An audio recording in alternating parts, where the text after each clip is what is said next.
The microphone crackled once. Then silence. A crowd of parents in pressed suits and floral dresses held up phones, trying to capture what should have been the proudest moment of my life. Instead, I watched my stepson clear his throat and smirk into the mic.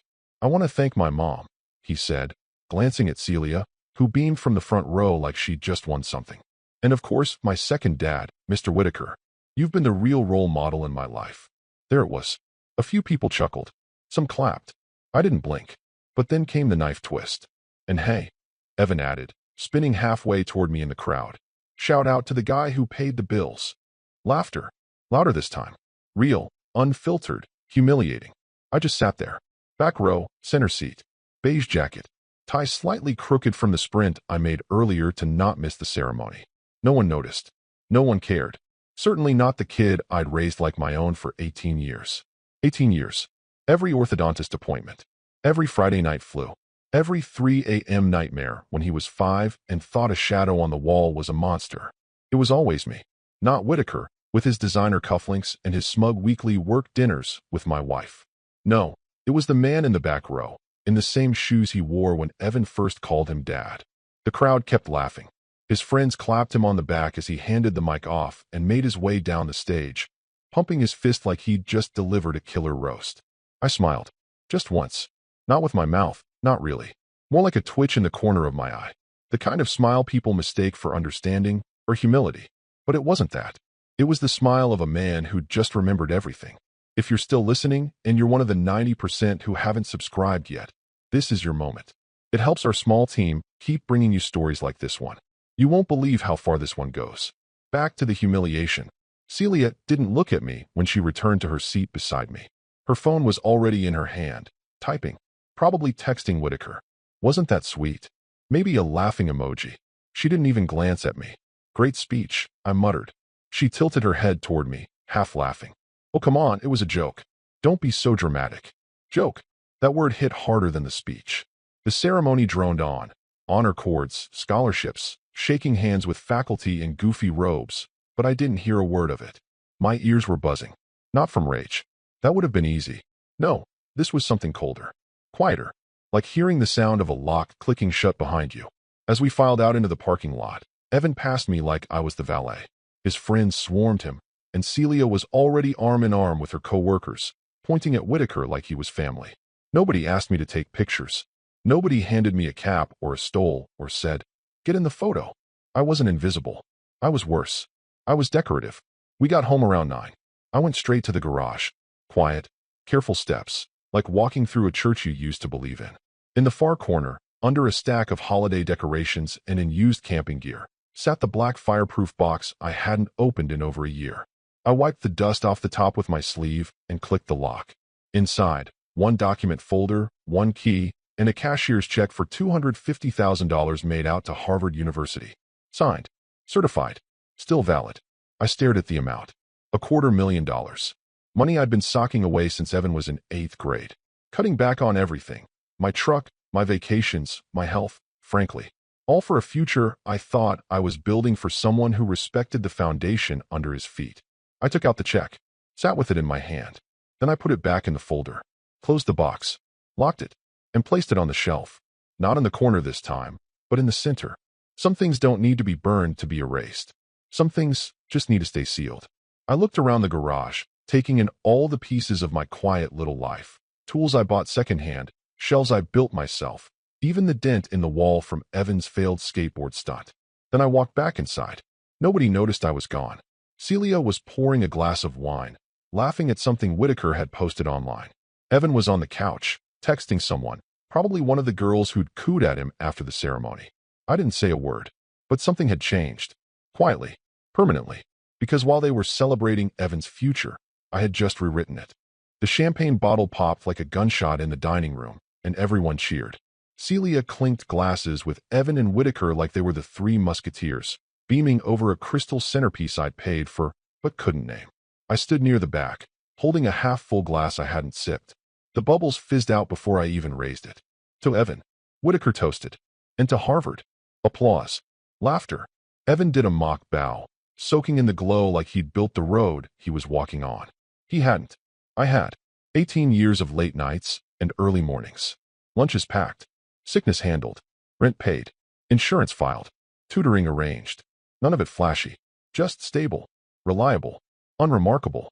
And now, apparently, unnecessary. I slipped out during the cake cutting. My stomach felt like it had swallowed glass. I told Celia I needed to get something from the study. She didn't even look up from her phone. She was scrolling through photos of Evan posing with Whitaker, hand on his shoulder like a proud father, like a man who earned the right. The door clicked behind me, muffling the laughter. I sat at my desk, reached for the drawer I hadn't opened in years. Evan's old school photos were still there. His first-grade portrait, gap-toothed and crooked tie. His fifth-grade science fair ribbon.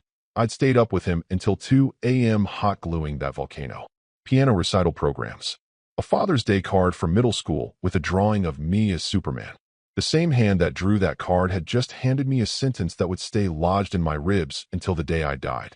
Thanks to the guy who paid the bills. The desk light flickered once. I flipped the card over and stared at my own name, written in green marker. Dad. Apparently, that title had an expiration date. Behind me, the door creaked. Celia leaned against the frame, wine glass in hand. You disappeared, she said with mock concern. Everything okay? I looked at her. Said nothing. She sighed. Oh, come on. It was just a joke. He didn't mean anything by it. That word again. Joke. The verbal garbage disposal for cruelty. Toss your worst words in there. Slap on a grin, and hit spin. Don't be so sensitive, she added, a touch of amusement in her voice now, like she was offering therapy to a child who'd scraped his knee. I turned the desk drawer shut.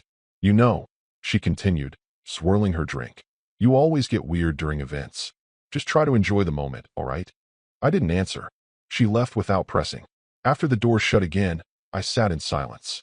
The kind of silence you don't measure in minutes, but in realizations. Something had ended. Not loudly, not in a scream or a slammed door. Just subtly, like a rope going slack. Eventually, I stood, walked out, down the hall, through the kitchen, past the laughter and the Harvard jokes and the sloshing glasses, to the garage. The box was still where I'd left it. Fireproof. Sealed. Untouched since the day I deposited the final transfer. I opened it. Slowly. Reverently. Inside, one clean, cold envelope. A $250,000 cashier's check. Addressed to Harvard. My signature crisp at the bottom. I'd had it ready for months. Double-checked the tuition schedules. Lined it up with housing and meal plans. Financial aid covered almost nothing. Evan had bombed the FAFSA by listing Celia's income, but skipping mine. He didn't even know how badly he needed me. Or maybe he did, and just assumed I'd come through. Like always. But assumptions have a shelf life. And I had just reached mine. I stared at the check. For a moment, I imagined walking into his room and handing it to him. Letting him hug me with that performative sincerity he used for social media posts. Letting him take it. Letting him win. But then I thought about Whitaker's hand on his shoulder. Celia's smirk when she said, "Don't be so sensitive." The microphone. The laughter. The heat in my face as I sat in the back row, invisible in plain sight. I slid the check back into the envelope. Closed the lid. Relocked the box. And this time, I didn't shove it into a corner. I set it in the center of the workbench. Dead center. Like a reminder. Because sometimes revenge doesn't need to explode. It just needs to simmer.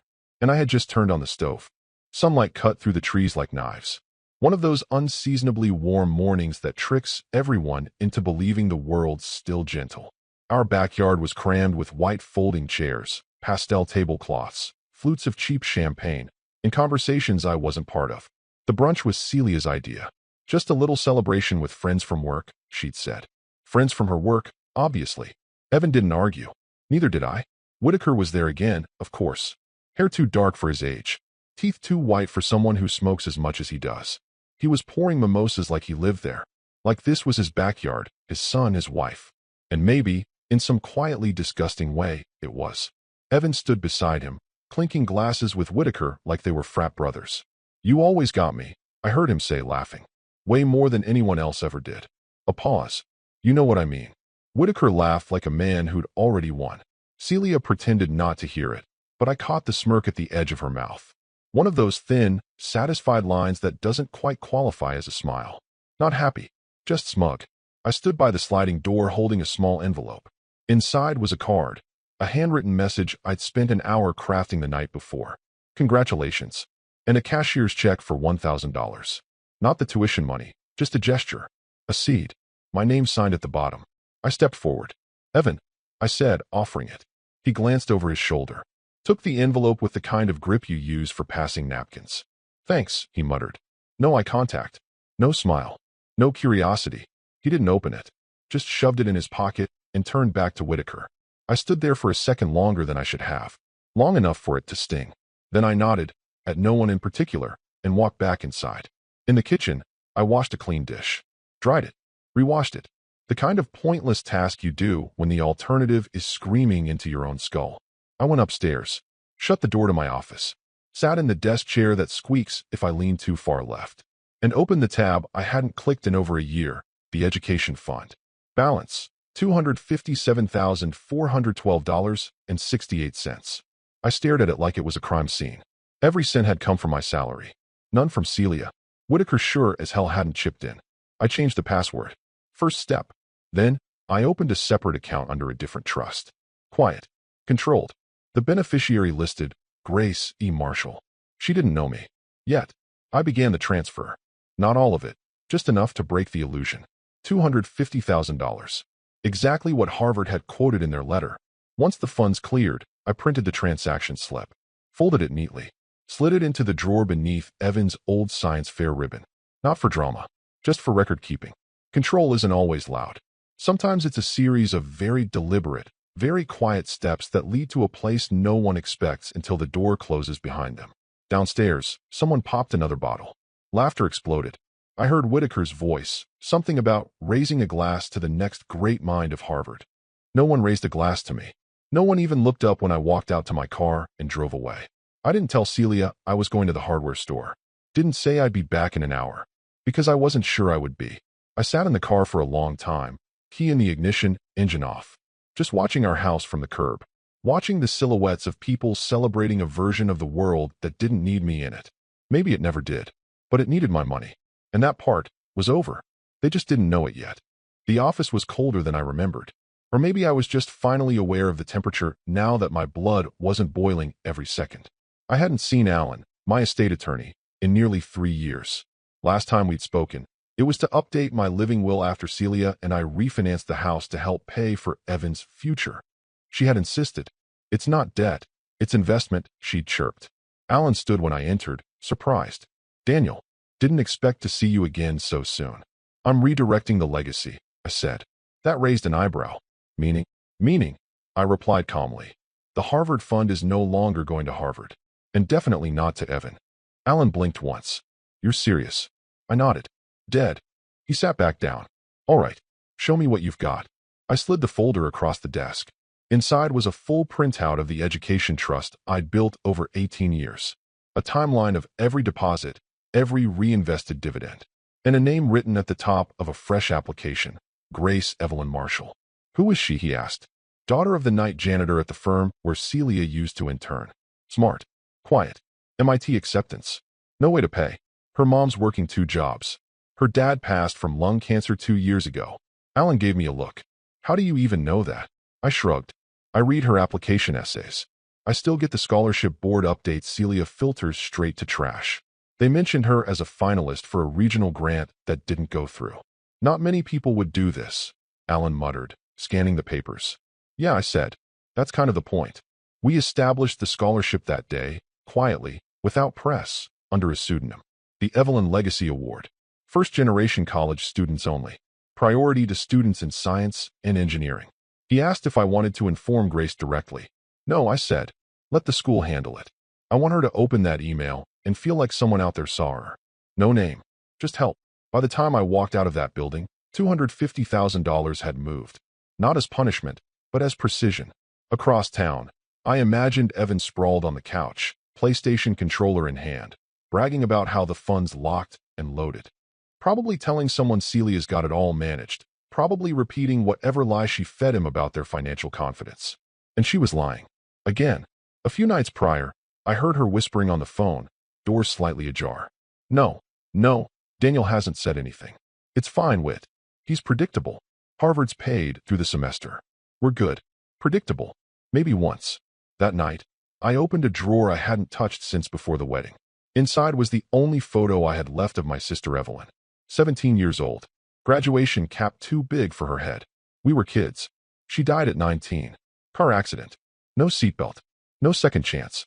She'd wanted to be a robotics engineer, but she never made it to college. I ran my thumb over the edge of the photo, then tucked it under the scholarship documents in my safe. It felt right. Quietly right.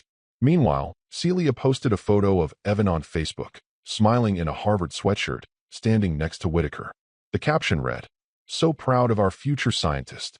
Big brains and bigger hearts run in this family. Blue heart hashtag Harvard-bound hashtag proud mama hashtag blessed." There wasn't a single mention of me. I stared at it for exactly 4 seconds, then closed the app. The next morning, Grace's mother received an email she read 3 times before believing it. A full tuition award. Housing. Meals. Book stipend. Laptop allowance. No strings. Just a sentence at the bottom. This opportunity is made possible by a private donor who believes in your daughter's future. That night, as Celia poured herself another glass of wine and Evan bragged to his friends about joining the Crimson Robotics team in the fall, I sat in my car outside Grace's neighborhood. Not watching, just remembering what real hope used to look like. The house was old, faded siding, rust along the gutter, but the porch light was on, and through the curtain, I saw Grace at the kitchen table, laptop open, reading something with her hand over her mouth. She didn't scream. She didn't dance. She just closed her eyes and smiled. That was all I needed. Celia didn't scream at first. That would come later. Initially, it was a sound closer to an animal catching its paw in a trap. A sharp inhale. A pause. Then the telltale, furious tapping of acrylic nails on a phone screen. I watched from the hallway, out of sight, as she squinted at her laptop and muttered, "That can't be right." It was a Tuesday.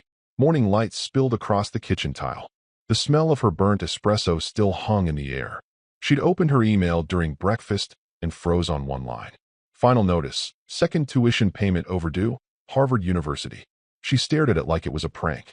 Refreshed the page. Checked the spam folder. Hit reload again. Then again. System error. She mumbled, like if she repeated it, the server would apologize. Then she called Evan. I heard the speaker click on. "Hey Mom, what's up? Did you get anything from Harvard today?" No. They're saying the second tuition payment is overdue." A pause. Then Evan's voice, more irritated than worried. "Wait, what? I thought Dad already took care of that." "I thought he did too," she snapped, spinning around to grab her phone from the counter. The panic was real now. That desperate, rising realization that maybe, just maybe, the foundation wasn't as solid as she'd assumed. And maybe the man she treated like furniture had just moved the entire floor beneath her. "Call him," Evan said. Maybe he forgot. She rolled her eyes like the idea offended her. "He doesn't forget. Not about money. He's been acting weird, though. Just call him." She did. My phone rang twice before I answered. I was in my office, going over receipts for Grace's laptop fund. "Daniel," Celia said, skipping greetings. "We got an email. From Harvard." I didn't ask what it said. I already knew.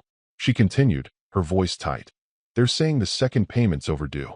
You said you handled it." I could hear Evan in the background. "Put him on speaker." She did. Evan spoke first. "Dad, did you forget to send the payment?" I leaned back in my chair and looked out the window at the leaf blower across the street. Calm. "No," I said. Evan hesitated. "Wait, so you did send it?" "No," I repeated. "I didn't forget." "What?" I finally remembered. Silence. 2 confused breathers on the other end of the line. Then I hung up. No drama. No raised voice. Just a statement. I finally remembered. 5 minutes later, Celia's name lit up my screen again. I ignored it. Then Evan. Then again, Celia. Then unknown. Still ignored. Eventually, the buzzing stopped. In the silence, I walked downstairs, poured myself a glass of water, and sat at the breakfast table. The same seat I used to occupy every morning when Evan was in high school. Same view of the backyard. Same refrigerator with his childhood drawings still magnet pinned to the door like relics from a life they'd outgrown, but I hadn't. Back upstairs, Celia's voice turned frantic. "He's playing a game," she hissed. "Trying to prove a point. That's what this is." Evan wasn't so sure. "But why now?" "Because he's bitter. He's always been jealous of how close you and Whitaker are. He's being petty." "Should I email the school?" "No," she snapped. "Let me talk to Whit. We'll fix this." I smiled. "Yes. Go talk to Whitaker. Let the man who called me Dan the doormat behind my back try to fill in the blanks I'd quietly erased." Later that afternoon, Evan sent me a text. "Can we talk?" I didn't respond. Instead, I took Grace's acceptance packet out of the drawer. Read the words I'd already memorized. Watched her name in bold at the top. Grace Evelyn Marshall, class of 2027. No overdue notice. No final warning. Just gratitude. And a path someone else thought was impossible, until someone remembered her. Meanwhile, in a house that once felt like mine, confusion was turning into suspicion. And suspicion, I knew, was just the warm-up act. The real performance was still coming. The restaurant they chose was predictable, trendy, overpriced, quiet enough to whisper insults behind polished smiles. Celia texted the address like it was an invitation to a truce. But I knew better. The moment I saw Whitaker already seated at the corner booth, sipping an old-fashioned like a smug little war general, I knew this wasn't peace. It was positioning. "Daniel," Celia said as I approached, voice sweetened with rehearsed concern. "Thank you for coming." Whitaker didn't stand. He just nodded like he was doing me a favor. "Hey, Dan." I took my seat slowly, letting my coat slide off my shoulders like I had all the time in the world. "I did." "They didn't." Celia launched first. "We wanted to clear the air. There's been a misunderstanding." I raised an eyebrow. "Is that what we're calling it now?" "You know Evan didn't mean it," she said, leaning forward. "He was joking. You've been in his life since he was in diapers. You're his dad, Daniel. That doesn't just vanish because he said something stupid into a microphone." Whitaker cut in, ever the closer. "He needs you, man. Whatever's going on, just put it aside for the kid. You raised him. He's yours too." I sipped my water. Let the silence hang. Then, with a slight smile, I said, "That's what I thought, until last Saturday." Celia stiffened. Whitaker blinked. "Excuse me." I reached into my coat pocket and pulled out a plain manila envelope. Slid it across the table. "Neat. Undramatic. What is this?" Celia asked. "Proof," I said, "of everything I no longer owe you." Whitaker opened it, expecting, what, a check? A plea? Instead, he found the withdrawal slips. Complete reallocation logs. Legal confirmation of the trust's new beneficiary. Alan's notary stamp on the final transfer. "The hell is this?" Whitaker muttered, voice cracking for the first time. "I moved the funds," I said matter of fact. "All of them. A while ago." "You what?" Celia snapped. "I didn't steal. I didn't hide. I used my money, my name, my work, for a future I believe in." "You're ruining his life over a speech?" she hissed. "No," I said calmly. "You and Evan did that part yourselves. I'm just making sure someone else gets the life you all pretended to value." Whitaker tossed the envelope onto the table like it was poisoned. "This isn't legal." "It's airtight," I replied. Alan made sure. Celia's hands trembled. She didn't reach for her wine. Didn't look at Whitaker. She just stared at me like I'd just rewritten a language she thought only she could speak. "I don't believe this," she whispered. "You'd throw him away like that?" I stood.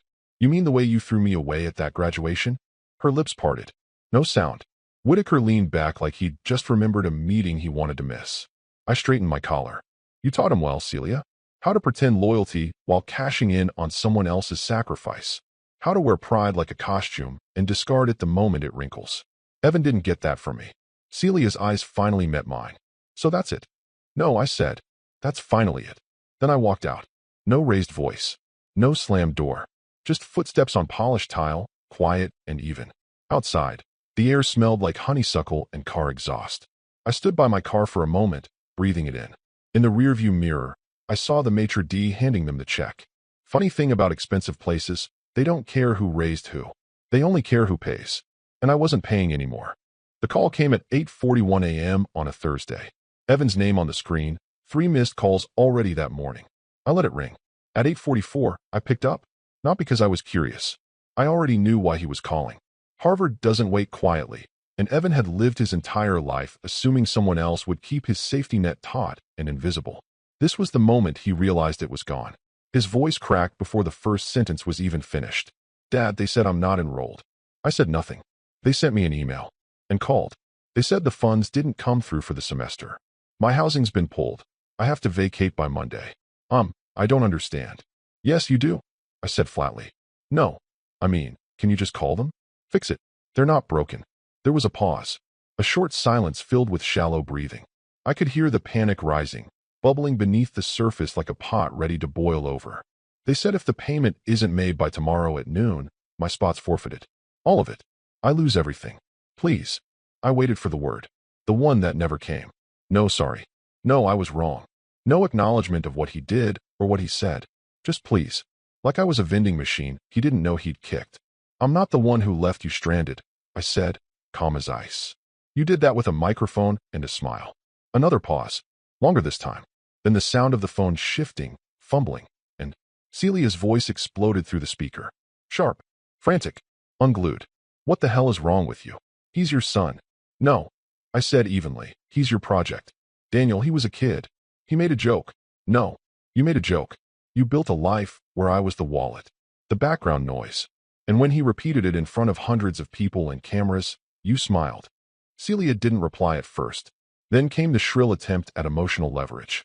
You're ruining his life over pride? Over some stupid speech? No, I said. I'm just not funding the sequel. Evan's voice returned, shaky now. Dad, I didn't mean it like that. But you meant it, I said. Didn't you? Silence. I didn't wait for an answer. I ended the call. And this time, I blocked both numbers. Not out of anger.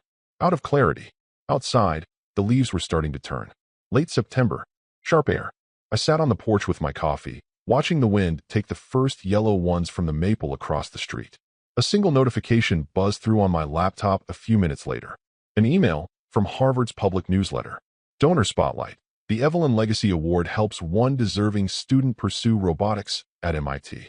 Grace's photo was attached. She stood next to a circuit board, beaming, mid-sentence, mid-laugh. Her smile didn't look performative. It didn't look forced. It looked earned. I closed the email and leaned back in my chair. Somewhere, Evan was frantically refreshing his inbox, calling financial aid, begging a system that wasn't built to fix arrogance. And for the first time in nearly 2 decades, I didn't feel responsible. I felt done.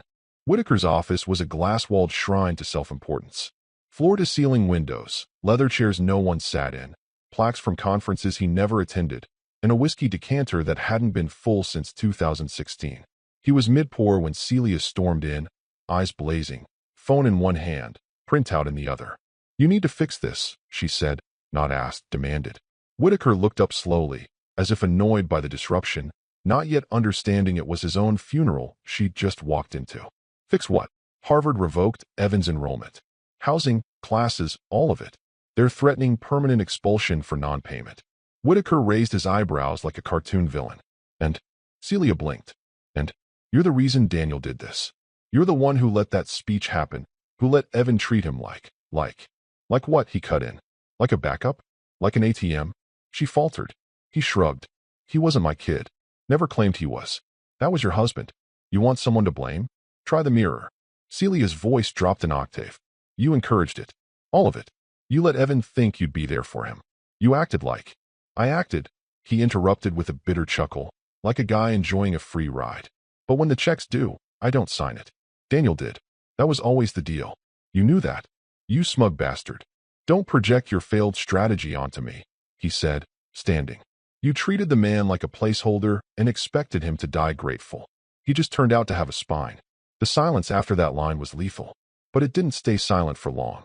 By noon, the front desk assistant overheard the argument. By 2 p.m., half the staff had replayed the details. By 3, clients were canceling meetings. Conflict of ethics, one emailed. Uncomfortable environment, said another. The firm's social media page turned off comments by 4:30. By 5, Whitaker had locked his office door and instructed his assistant not to forward any calls from Celia. Meanwhile, Evan was unraveling in real time. He posted a shaky video online. Just him, hoodie drawn tight, face pale. Hey guys, I know a lot of you have been asking about what happened. I'm not dropping out. It's complicated. My stepdad, decided not to fund my tuition. I don't know why. He just cut me off. He didn't expect the response he got. The comments weren't kind. You mean the guy who raised you? So you humiliate your stepdad in public, then cry when the money stops. You mock the man who gave you everything. This is the guy who paid for your teeth, your private school, your everything? Bro. Screenshots of Evan's graduation speech circulated again, side by side with Grace's scholarship announcement. Side by side with my name. The contrast was brutal. Her, a first-gen MIT admit. Him, the golden boy who mistook loyalty for obligation. And online, people started choosing sides. And almost none chose his. Celia tried to clean it up. She posted a photo, old, filtered, her and Evan at a baseball game. Family is forever. This too shall pass. She turned off comments within 5 minutes. Whitaker, in a desperate bid for distance, posted a cryptic quote on LinkedIn the next day. Character is revealed when the spotlight dims. The irony was almost Shakespearean. Evan deleted his video, then re-uploaded a new one, comments disabled. Too late. The internet doesn't forget. Neither do people with receipts. And the ones Evan burned were the same ones now watching him flail in the cold, wondering when he'd realize. He hadn't been abandoned. He'd just finally been left to stand on the ashes he lit himself. It started as a local puff piece. A slow news day filler wedged between weather updates and city council drama. Anonymous donor pays MIT tuition for underserved teen. Grace's face was front and center.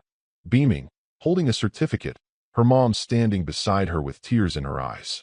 The reporter noted that Grace had nearly given up on MIT due to cost, that her parents had worked 2 and sometimes 3 jobs to support her, and that the donor insisted on no publicity. But secrets have a shelf life, especially the good ones. 3 days later, a follow-up article dropped. The byline was different, the tone sharper. Engineer quietly redirects Harvard fund to janitor's daughter after stepson's public humiliation. That headline hit like a sledgehammer. And below it, there I was, smiling awkwardly at the award ceremony, standing next to Grace and her mother in front of a plastic banner and a folding table with a tray of cold cupcakes. No designer suits, no speeches, just presence and proof. Within 48 hours, it exploded. Reddit, Twitter, Facebook shares with captions like, "This is what a real father looks like. He raised someone else's kid for 18 years and was thanked by being mocked. So he gave the money to someone who respected it." Evan who? TikTok edits emerged. Clips from Evan's graduation speech overlaid with slow pans of the newspaper article, the MIT banner, Grace hugging her mom. They synced his line, "Thanks to the guy who paid the bills," with record scratches and captions like, "He sure did." The contrast was brutal, unrelenting, poetic. Meanwhile, Evan's name trended, for all the wrong reasons. Commenters dug up every public post he'd ever made about Harvard, Whitaker, his real role model. They dissected it like a murder scene, pointed out the entitlement, the passive disdain, the casual cruelty of his speech. Memes bloomed like weeds. Celia tried damage control, claimed the story was taken out of context, called it a smear campaign, even hinted that the money had always been intended for charity, which only made it worse. Whitaker stayed silent, deleted his LinkedIn, suspended his firm's social accounts. Rumors swirled that a major client had quietly walked away. I didn't say a word, never gave an interview, never made a statement. I just went back to my work. Grace sent a thank you email that I responded to with a single line, "Make it count." She wrote back, "I already am." A week later, I received a letter in the mail. Handwritten, no return address, but I recognized the script. The shaky, looping letters. Evan had never mastered cursive, but he tried when he was nervous. The envelope was thick, too thick. I didn't open it right away. Let it sit on the kitchen counter for 2 days. Washed it out of the corner of my eye every time I made coffee, passed by to check the thermostat, fed the dog. When I finally did open it, I didn't read the whole thing. Just the first line. I didn't know. I didn't mean it like that. And that was enough. I folded the letter, slid it back into the envelope, and filed it in the cabinet beneath the tax returns and insurance policies. Not out of cruelty, out of completion. Evan's words, like so many things in his life, had come too late, too carefully packaged, too focused on himself. But now they'd sit forever in a drawer labeled "What Could Have Been," between receipts and expired warranties. And I sat in silence. Not victorious, just at peace. Because the world had finally seen the truth. Not the version Celia curated. Not the narrative Evan tried to sell. Just one moment, one gesture, and one girl who looked into a crowd and said, "Thank you," like it meant everything. Because to her, it did. And to me, that was enough. The campus was quiet, the way all good beginnings should be. Students in MIT hoodies moved briskly between buildings, clutching laptops and iced coffees, already immersed in a world they'd worked to earn. Grace's dorm was tucked on the far side of campus, not the newest, not the biggest, but solid. Like her, I didn't call ahead. She didn't know I was coming. I didn't want gratitude, just confirmation. The coat I brought was navy, lined, warm enough to handle Boston's October tantrums. I'd asked her mom for Grace's size without explaining why. The tool set was compact, basic screwdriver, pliers, flashlight, duct tape. My kind of welcome kit. She wasn't in when I knocked. That was fine. Better, even. I left the items with the resident assistant and wrote her a short note. "Things break.